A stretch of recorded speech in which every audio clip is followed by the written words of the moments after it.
کہتی میں تو پیشہ اور رنڈی کی زبان بھی وہی ہوتی ہے، کھری کھری، ہاں تالیاں پیٹ کے اڑا دے. وہ تو کہہ کے گئے نا میں تو ایسے پیر کے منہ پر پیشاب بھی نہ کروں. اتنا ذلیل جو اللہ کی شان میں اس طرح کی گستاخی کرے. تو یہ نمونہ ہے میرے بھائی، اور یہ میں انشاءاللہ تعالیٰ یہ ڈائری کا ایک ادنا سا نمونہ ہے. میں انشاءاللہ یہ میرے پاس اصلاحی نصاب ہے،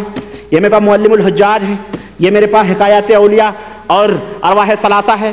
میں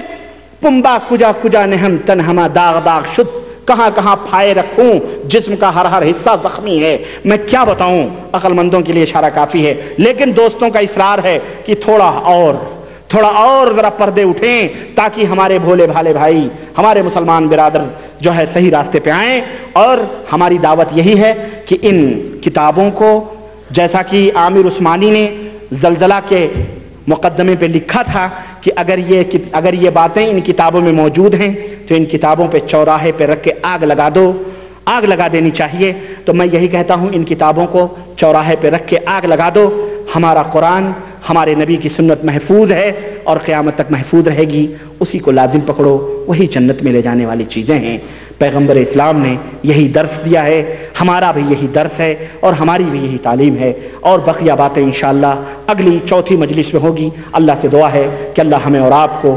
عمل کرنے کی توفیق عطا فرمائے اور سنت رسول صلی اللہ علیہ وسلم پہ عمل کی توفیق عطا فرمائے، اور ہمیں ان خرافات، لغویات، مغلظات اور باطل اور کفریات باتوں سے توبہ کرنے کی اور بچنے کی توفیق عطا فرمائے. آمین یا رب العالمین. وصلی اللہ علی نبینا محمد وعلی آلہ وصحبہ اجمعین.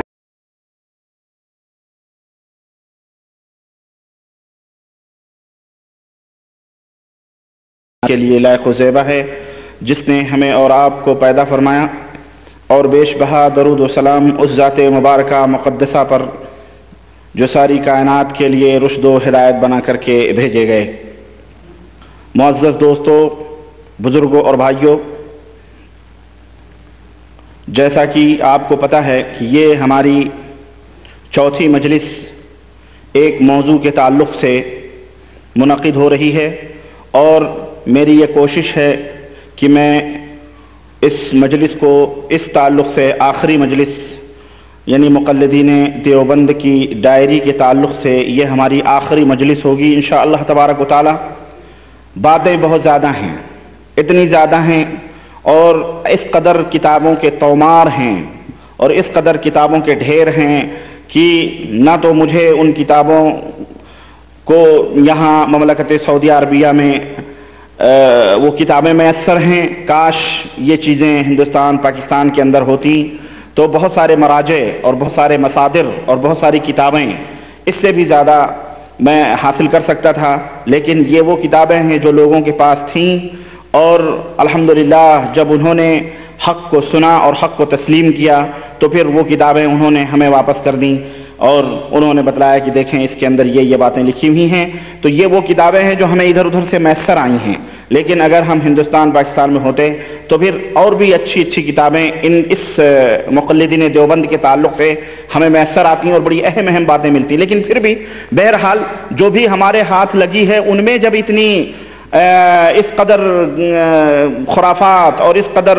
بکواس اور اس طرح سے مغلظات بھری ہوئی ہیں تو وہ کتابیں جو ہندوستان میں ہوں گی، اور بیچارے ہندوستان پاکستان کے رہنے والے یہ بیچارے غریب مسلمان ان کتابوں کو پڑھ پڑھ کر کے کس طرح سے وہ گمراہ ہوتے ہوں گے، یہ تو اللہ ہی بہتر جانتا ہے. یا آپ اس حقیقت سے اندازہ لگائیں. میں چونکہ موضوع کا بتلاؤں کہ آج کے اس لیکچر کا میرا جو موضوع ہے وہ وہی پرانا موضوع ہے کہ مقلدین دیوبند کی ڈائری، کیونکہ اس مجلس میں نئے چہرے بھی دکھائی دیتے ہیں. ان کے لیے یہ معلومات ہو سکتا ہے کہ نہیں ہو، تو ان کی معلومات کے لیے میں یہ عرض کروں کہ میرے بھائی میرا موضوع مسلسل انہی موضوعات پہ چل رہا ہے، مقلدین دیوبند کی ڈائری. اور میرا مقصد عوام الناس نہیں کہ عام جو اپنے آپ کو بیچارے دیوبندیت کی طرف منسوب کرتے ہیں وہ نہیں، بلکہ ان عوام کے سامنے ان دیوبندی علماء کی باتیں پیش کرنی ہیں، ان کی عدالت میں یہ باتیں رکھنی ہیں، اس اس کو کہ دیکھیں یہ ان کے ایمان اور عقیدے ہیں، اس کے باوجود بھی اگر آپ ان عقیدوں سے چمٹے ہیں یا اس کے باوجود بھی اپنے آپ کو دیوبندی کہیں تو مجھے اس کے اوپر کوئی اعتراض نہیں ہے۔ تب رہا آپ کو ہم یہ دعوت دیں گے کہ میرے دوستو، میرے بھائیوں، آپ ان عقیدوں سے توبہ کریں اور ان لوگوں سے براءت کا اظہار کریں، کیونکہ اسلام کا ایک بڑا اہم اصول ہے ولا اور برا، دوستی اور دشمنی۔ کسی سے بھی دوستی ہو اللہ کے لیے ہو، کسی سے بھی دشمنی ہو اللہ کے لیے ہو۔ کوئی عصبیت، شخصیت، کسی کی فکر، کسی خاندان، کوئی خون، یعنی یہ چیز رکاوٹ نہ بنے حق بات کو قبول کرنے میں، یا کسی کی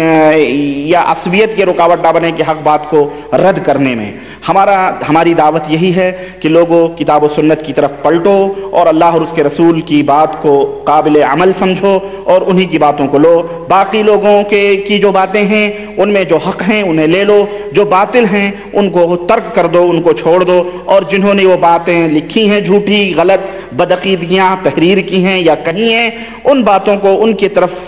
پھیر دو، اللہ رب العزت ان سے سمجھ لے گا۔ تو میں نے گزشتہ پروگرام میں نے کچھ یہ احکام شریعت مصطفیٰ کے مسائل، سنت و بدعت کے تعلق سے میں نے کچھ باتیں اس کے حوالے سے عرض کی تھیں، وہابیت اور دیوبندیت کے تعلق سے، کہ علماء دیوبند یہ بات علی الاعلان کہتے ہیں کہ جناب علی ہم وہابی نہیں ہیں، اور ہمیں وہابی کہنا یہ سراسر دھاندلی ہے، زیادتی ہے، بلکہ ہم تو بہرحال وہابیت کو یہ تشدد اور نہ جانے کیا کیا انہوں نے گمراہ فرقہ تصور کیا ہے، اور جو بکواس اپنی کتابوں میں یہ لکھتے ہیں وہ تو بہرحال ہے ہی، وہ میں نے گزشتہ پروگرام میں پیش کی۔ لیکن مجھے ایک بات سے حیرت ہوئی، یہ میرے ہاتھ میں فتاوی رشیدیہ ہے، جس کے اوپر لکھا ہوا ہے فقہ حنفی کا انمول خزینہ، حضرت مولانا رشید احمد گنگوہی، محمد علی کارخانہ، اسلامی کتب، دکان نمبر 2، اردو بازار، کراچی۔ یہ فتاوی رشیدیہ کامل۔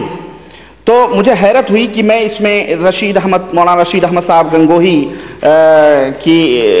کی باتیں میں پڑھ رہا تھا، تو ایک جگہ کسی نے ان سے سوال کیا کہ جناب وہابیوں کے عقائد،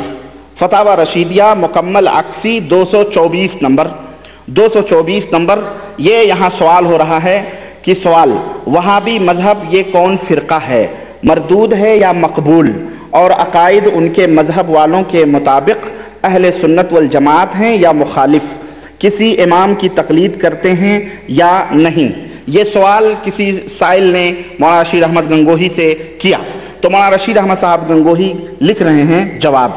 کہ دیکھیں، غور کریں، یہ بھی دیوبندی مولوی ہے جو مفسر قرآن ہے دیوبند کا، لیکن ان کی باتوں میں ٹکراؤ کتنا ہے آپ اس سے اندازہ لگائیں۔ جو پچھلے لیکچر کو سن چکے ہیں کہ جنہوں نے وہابیت کو نہ جانے کیا کیا غلیظ گالیاں دی ہیں،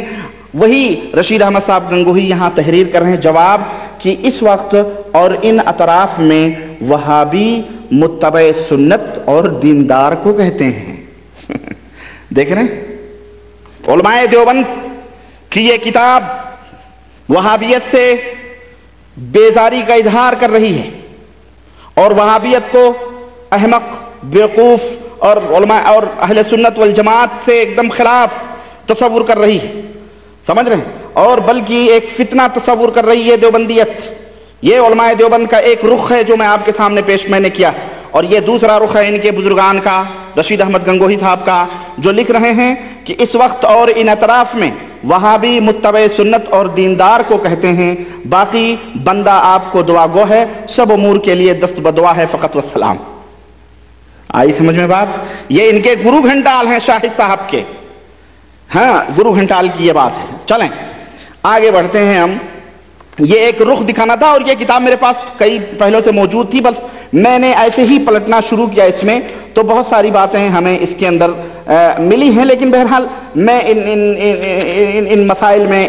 اس تعلق سے نہیں الجھنا چاہتا، بلکہ اچھا ایک بات لگے دست، منصور حلاج کے باتیں صوفیوں کے تعلق سے، میں نے صوفی اور برہمن، صوفی اور شیطان، صوفیزم اور اسلام میں نے بہت ساری باتیں کی ہیں کہ منصور حلاج جو تھا اس نے انا الحق کا نعرہ لگایا کہ میں اللہ ہوں، اور اس تعلق سے جو واقعات دیوبندی فرقے کا جو اس سلسلے میں عقیدہ ہے، تو دیوبندیوں کے گرو گھنٹال مولانا رشید احمد صاحب گنگوہی اپنی اس کتاب میں لکھتے ہیں، سوال کیا گیا کہ منصور کون تھے، منصور کہ جن کو دار پر چڑھایا گیا تھا یعنی سولی پر چڑھایا گیا تھا آپ کے نزدیک ولی ہیں یا نہیں ہیں؟ جبکہ میں نے کہا وہ شیطان آدمی تھا، اور پورے علماء اہل سنت اس بات کے رائے ہیں کہ جو اپنے آپ کو اللہ